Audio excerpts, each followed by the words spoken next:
Once upon a time, the father of our nation said that the earth provides enough to satisfy every man's need, but not every man's greed. कि धरती जितना देती है एक इंसान को, वो उसकी ज़रूरतें पूरी करने के लिए पर्याप्त है, लेकिन उसके लालच को पूरा करने के लिए नहीं। और satisfaction is not always the fulfilment जो तुम्हारे पास है, बल्कि ये तो एक एहसास है कि कितने ब्लेस्ड हो तुम जो भी अभी है तुम्हारे पास।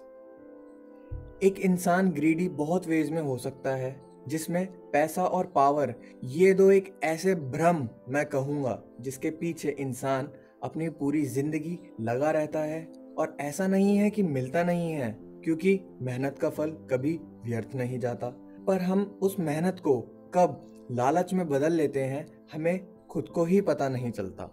कि एक महान व्यक्ति ने कभी कहा था, एक इंसान की भूख कभी नहीं मरती और उसका पेट कभी नहीं भरता।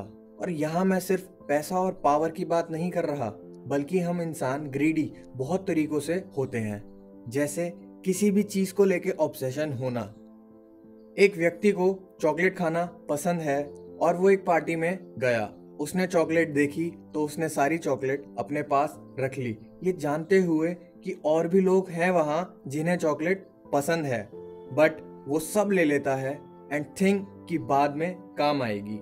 यह एक बहुत छोटा सा एग्जाम्पल है कि इंसान बस लालच में अपने बारे में सोचता है, जबकि उसके पास पर्याप्त साधन है, लेकिन फिर भी और शब्द से मन नहीं भरता। और ये जो हम मटेरियलिस्टिक होते जा रहे हैं ना, यह एक सबसे बड़ा और बुरा उदाहरण है कि इंसान समय के साथ कितना बदल और लालची हो गया है, जो हमारे आने वाले वक्त और जनरेशन के लिए अच्छा तो हम कह ही नहीं सकते। अच्छा, मैं अगर आपसे पूछूं कि आप में से कितनों ने सोचा है कभी कि इंसान ग्रीडी या लालची क्यों होता है? कुछ हो सकता है कहें हाँ और कुछ हो सकता है नहीं। तो इन माय परसेप्शन हम सब बस एक शब्द के लिए लालच में फंसते चले जाते हैं, और वह है संतुष्टि या सेटिस्फेक्शन। और ये जो सेटिस्फेक्शन है ना, इसका मतलब हर किसी के लिए अलग है। जैसे किसी को 1 लाख वाली जॉब से भी संतुष्टि नहीं है, क्योंकि वो उस कंपनी का सीईओ बनना चाहता है और ऊंचाइयों पे जाना चाहता है, जबकि अभी भी कोई कमी नहीं है। बड़ा घर, महंगी गाड़ी, अच्छी फैमिली, दोस्त सब है। और वहीं दूसरी तरफ एक ठेली वाला या चाय वाला जो दिन का 500 से 700 रुपए कमाता है, जो पर्याप्त नहीं है बहुत लोगों की नजरों में, लेकिन वो संतुष्ट है अपने जीवन से, अपनी लाइफ से, कि वो 2 वक्त की रोटी अपनी मेहनत से कमा खा रहा है और परिवार की देखरेख कर रहा है। यह एक बहुत साधारण सा एग्जाम्पल था, लेकिन हम इंसान जो एक रेस में भाग रहे हैं ना, एक भीड़ वाली रेस में, जिसमें हमें लगता है कि एक बड़ा घर, अच्छे कपड़े, महंगी गाड़ी, बड़े बड़े फोन अगर हम पा लेंगे तो हम खुश या संतुष्ट हो जाएंगे, या दूसरों को देख अपनी चादर से ज्यादा पैर फैलाने की कोशिश करेंगे बिना किसी मेहनत तो सफल रहेंगे। पर ये जो माया है ना, यही सिर्फ एक ऐसी चीज है ज्ञान के बाद जो जितनी भी आए कम लगती है, और लगे भी क्यों ना, इसका नशा है ही कुछ ऐसा कि एक साधारण सा व्यक्ति भी इससे उभर नहीं पाता। अब आप में से काफी लोग ये भी सोचेंगे कि हम अपनी जरूरतें भी पूरी ना करें या काम ना करें, पैसा ना कमाएं, जो कि आज एक ऐसा साधन है जिसने हमारे रहन सहन, तौर तरीके बदल दिए हैं, या अपनों का ध्यान ना रखें या उनके बारे में ना सोचे, उनका अच्छा बुरा, उनके सपने, अपने खुद के सपने। तो ये सोचना बिल्कुल गलत नहीं होगा, क्योंकि यह एक फर्ज है, एक कर्तव्य है जो हर इंसान निभाता है। अब कितना और कब तक ये कहना थोड़ा मुश्किल है। और फिर सपने देखना और उन्हें पूरे करना तो लालच नहीं कहा जा सकता, पर अगर उन्हीं सपनों से संतुष्टि ना मिले या ना रहो तो कहना कुछ मुश्किल है। और ये जो लालच है ना, उसे हम 2 तरीके से समझ सकते हैं। एक अच्छा, जो हमारी फीलिंग्स, हमारे इमोशंस को पुश करता है टू अचीव समथिंग बेटर अपनी लाइफ में, एक खुशी, एक संतुष्टि पाने के लिए। और वहीं दूसरा जो अच्छा नहीं होता, जो हम दूसरों को देखकर खुद में डेवलप करते हैं या पाना चाहते हैं, या फिर वो भूख कह लो जो कभी पूरी नहीं होती, कम से कम जब तक इंसान बूढ़ा ना हो जाए या वो अपनी लाइफ की जर्नी पूरी ना कर ले।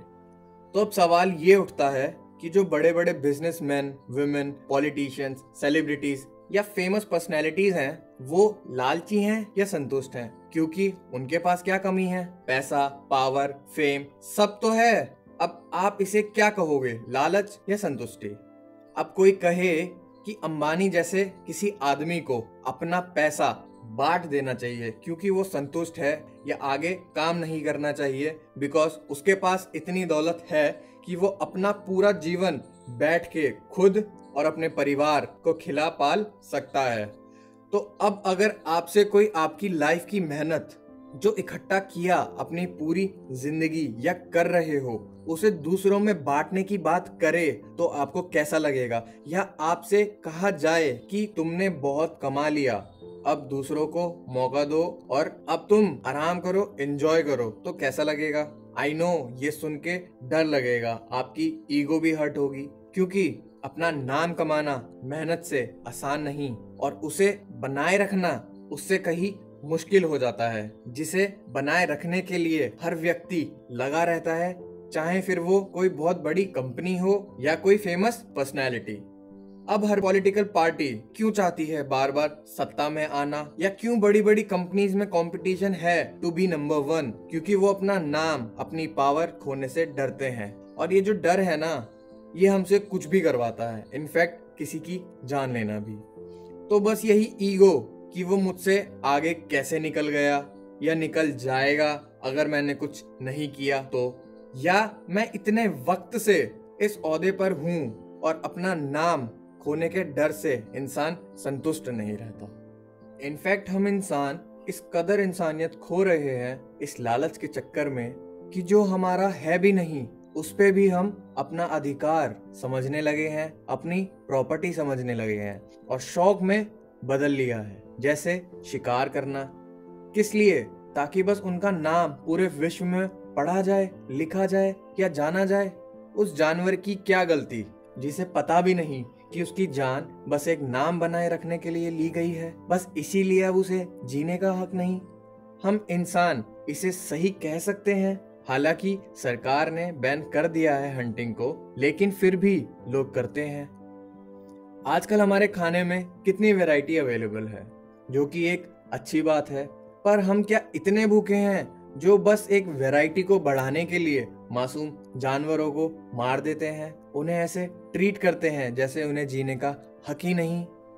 जिस गाय को हम पूछते हैं, गौ माता बुलाते हैं, उसी माँ के गले में एक मेटल का पीस लगा देना ताकि वो आवाज ना निकाल पाए, आंखों में मिर्च डाल देना जिससे वो अंधी भी हो सकती है, उसे स्लॉटर हाउस भेजना, मारना, काटना, बेचना ताकि हम इंसान उसे एक वैरायटी समझ के खाएं और हमें लाभ हो। ये कैसा लालच जो अपनी माता को ही बस एक भोजन समझ के उसके फायदे देखने लग गए हैं। क्या उन मासूम जानवरों को मारना to make money and profit सही है, या नंबर ऑफ आइटम बढ़ाने के लिए एक मेन्यू में अपने मुनाफे के लिए किसी की जान लेना सही है? इस लालच के चक्कर में अपने इंसानियत को मारना सही है? अब एक बात और है जो गौर करने वाली है, वो ये कि इंसान अक्सर रिश्ते बिगाड़ लेता है, उन रिश्तों को जो कभी बहुत अहमियत रखते थे। आजकल के दौर में भाई भाई आपस में लड़ जाते हैं प्रॉपर्टी के लालच में, बिना ये सोचे कि कितने समय का रिश्ता, एक विश्वास था जो एक पल में टूट जाता है। एक दोस्त को धोखा देना अपने फायदे के लिए, कुछ क्षण पैसों के लिए, रुपयों के लिए, और दोस्ती जैसे रिश्ते को खराब करना क्या सही है? वैसे इस विषय पे कहने को बातें बहुत है, समझने समझाने को भी उदाहरण कम नहीं है, पर सार तो वही है ना। लालच एक बुरी बला है जिससे जितना दूर रह सकते हो रहना चाहिए। और यही समझने समझाने के लिए कहानियां भी तो बहुत हैं। ऐसे ही एक कहानी मैंने भी सुनी थी बहुत समय पहले, जिसमें मुझे कुछ मॉडिफिकेशंस करनी पड़ी क्योंकि मुझे स्टोरी एग्जैक्ट याद नहीं है। सो इट्स लाइक एक बहुत सुंदर नगरी हुआ करती थी जहाँ के लोग बहुत विनम्र और दिल के साफ थे। वहां का राजा बहुत सूझबूझ वाला था कि उसके फैसले कभी गलत नहीं होते थे और इसी कारण वो मशहूर भी था। हालांकि उसके फैसलों में उसका मंत्री एक मददगार साथी था, लेकिन अंतिम निर्णय तो राजा ही लिया करता था और अपनी नगरी को बेहतर बनाने के लिए हमेशा कुछ ना कुछ सोचता और वहां रह रहे लोगों के दिलों को जीतना और प्यार बनाए रखने की पर्याप्त कोशिश करता। लेकिन आपने सुना होगा कि एक गंदी मछली पूरे तालाब को गंदा करने के लिए बहुत है। ऐसे ही अगर किसी की सोच में कुछ गलत विचार या लालच आ जाए तो वो दूसरों को भी लाभ दिखाता है, नुकसान नहीं। और फिर इंसान लाभ से प्यार जो इतना करता है कि और कुछ सूझता ही नहीं। वहां का मंत्री भी उसी गंदी मछली की तरह था, लालची, जिसे उस नगरी पे दूसरों पे राज करना था और उसे लगता था कि राजा सही निर्णय नहीं लेता और उसके सुझाव व्यर्थ जाते थे। इसी कारण उसकी नजर हमेशा से उस राजगद्दी पे थी। मगर जब तक राजा है तब तक भला कैसे वो उस पद को हासिल कर सकता है। तो बस राज सिंहासन के लालच में मंत्री को कुछ सही या गलत नहीं लगा और उसने राजा की हत्या करने की योजना कुछ और लोगों के साथ मिलकर बनाई, जिसमें राजा को अगले युद्ध की वापसी में मार दिया जाएगा। पर किस्मत भी तो कोई चीज होती है ना, जो मंत्री की अच्छी नहीं थी, क्योंकि उसका ये विचार एक किसान वहां से गुजरते समय सुन लेता है, लेकिन राजा को बताने में असफल रहता है क्योंकि मंत्री उसे देख लेता है और धमकी देता है कि अगर किसी से कुछ कहा तो वो अपने परिवार को खो देगा। और किसान डर जाता है और चुप रहता है। लेकिन राजा भी तो चतुर था, उसे मंत्री की नीयत का ज्ञात था और वो इस बात से भी चौकन्ना रहता था। तो उसे ये खबर एक दास से मिलती है जिसने मंत्री के साथ मिलकर योजना बनाई थी। अब मंत्री भी तेज दिमाग था, वो किसान को लेकर बिल्कुल कोई गलती करना नहीं चाहता था। तो अगली सुबह जब दरबार लगा तो उसने राजा से कहा कि महाराज, हमारी नगरी में एक चोर है जिसने हमारे छोटे भाई का अनाज चुराया है और उसे इस नगरी में रहने का कोई हक नहीं है, उसे यहाँ से निकाल देना चाहिए। यह सुन दरबार में एक बैठा व्यक्ति बोला कि इस बात की पुष्टि की जानी चाहिए। तो राजा ने एक दास को उसके घर यह कह के भेजा कि तलाशी करना और अगर चोरी किया अनाज मिले तो किसान को साथ लेकर आना। अब किसान के घर से 30 किलो अनाज मिलता है और दास किसान को लेकर दरबार पहुंचता है और फिर सब मंत्री की कही बात से सहमत हो जाते हैं। वही किसान राजा से हाथ जोड़कर कहता है, मैंने चोरी नहीं की, मुझे यहाँ से मत निकालो, मैं कहाँ जाऊंगा, अपने परिवार को कैसे पालूंगा। लेकिन वो सच भी नहीं बोल सकता परिवार को खोने के डर से, तो वो राजा से माफी मांगता है। राजा सोच में पड़ जाता है क्योंकि उसे तो सब ज्ञात था कि सच्चाई क्या है। राजा बहुत सोच विचार करने के बाद कहता है कि ना तो हम तुम्हारे जैसा होनहार मंत्री हो सकते हैं, ना ही एक किसान जो इस नगरी के लोगों के लिए खेती करता है, लेकिन फैसला तो एक के ही हित में होगा और वो निर्णय एक ही चीज से होगा, वो ये कि तुम दोनों ज्वार के खेत में जाओगे और सबसे लंबा एक ज्वार तोड़कर लाना होगा। लेकिन जिस रास्ते आगे गए उस रास्ते फिर वापस नहीं आ सकते, आगे ही बढ़ना होगा। अब किसान के पास कोई रास्ता नहीं था, उसने हाँ किया और मंत्री भी कोई जोखिम लेना नहीं चाहता था। तो अब दोनों ज्वार के खेत में जाने को तैयार हैं। ज्वार दिखने में गेहूं जैसा होता है, लेकिन लंबाई गन्ने के खेत या उससे भी लंबी होती है। तो अब किसान आगे बढ़ता है और पीछे पीछे मंत्री। थोड़ी दूर जाके मंत्री को एक ज्वार दिखता है और उसे लगा कि वो काफी लंबा है, तो वो उसे तोड़ लेता है। लेकिन किसान थोड़ा सब्र कर आगे बढ़ता है और उसे भी एक ज्वार मिलता है और तोड़ लेता है। लेकिन मंत्री देखता है कि किसान का ज्वार उसके ज्वार से लंबा है और आगे वो किसान के ज्वार से लंबा ज्वार तोड़ लेता है। लेकिन किसान ने तो यह ध्यान ही नहीं दिया। उसे ये जरूर पता था कि अभी जो ज्वार उसके पास है उससे लंबा ज्वार उसे मिल सकता है। फिर भी वो पहला ज्वार तोड़ता है और उसी के साथ आगे बढ़ता है। फिर थोड़ी दूर जाके उसे एक ज्वार दिखता है जो पहले वाले ज्वार से बड़ा है और उसे तोड़कर अपने साथ लेके आगे बढ़ता है। ऐसा ही कुछ मंत्री के साथ भी हुआ। उसे भी ज्वार दिखा जो उसके हाथ में जो ज्वार है उससे लंबा था, पर वो लालची था और इसी कारण उसने सोचा कि जैसे जैसे मैं आगे बढ़ रहा हूँ मुझे ज्वार और बड़े मिल रहे हैं, इसका मतलब आखिरी में और लंबे ज्वार होंगे। बस यही सोच जो उसके पास होता है उसे भी छोड़कर आगे बढ़ जाता है। फिर आगे उसे दिखता भी है लेकिन तोड़ता नहीं और आगे बढ़ जाता है। पर इस बार उसे ज्वार लंबा होते हुए नहीं दिखता और ये देख वो घबरा जाता है क्योंकि वापस तो वो जा नहीं सकता और लंबा ज्वार तो पीछे ही रह गया है। तो वो एक ज्वार तोड़ लेता है और आगे जब बढ़ता है तो वो देखता है कि ज्वार की लंबाई छोटी है और अंत में जब किसान और मंत्री खेत से बाहर आते हैं तो मंत्री देखता है कि किसान का ज्वार उसके ज्वार से लंबा है और फैसला उसके हित में होने वाला है।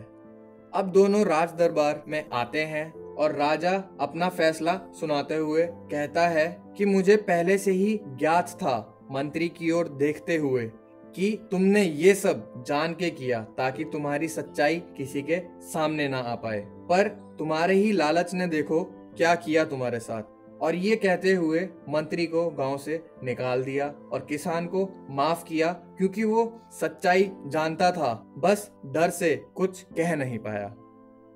हमें उस किसान की तरह बनना है जो अपने जीवन से संतुष्ट है, मेहनती है, परिवार की देखभाल करता है, किसी का बुरा नहीं चाहता। पर वहीं कुछ लोग मंत्री जैसे भी होते हैं, लालची, जो अपने साथ साथ दूसरों को भी लालच दिखाकर भटका देते हैं और बुरे काम करने पे मजबूर करते हैं, या फिर और की चाह में इतने मगन हो जाते हैं कि जो भी पास है अभी उसे खो देते हैं। हालांकि राजा भी लालची है क्योंकि किसान से उसे फायदा है अनाज का और जो इज्जत प्यार मिलता है लोगों से उसका भी, लेकिन यह लालच बुरा नहीं है क्योंकि वो लोगों के भले के लिए सोचता है और उनका बुरा नहीं चाहता। मगर यह अच्छा तभी तक है जब तक संतुष्टि है, अगर संतुष्टि नहीं तो यही लालच बढ़ता रहेगा जो अच्छा नहीं। And we all must agree that there is a limit जो हर इंसान को समझनी बहुत जरूरी है, और जो कुछ भी है हमारे पास उससे खुश रहना तो जरूरी है ही, साथ साथ संतुष्ट रहना भी उतना ही जरूरी है। And I think that is the only way one can develop and help others to grow. And I know it's something next to impossible, but could be possible with the help of each other. And now I would like to thank you for listening and I hope आपको ये podcast पसंद आया होगा। Regards, Tushar Goswami.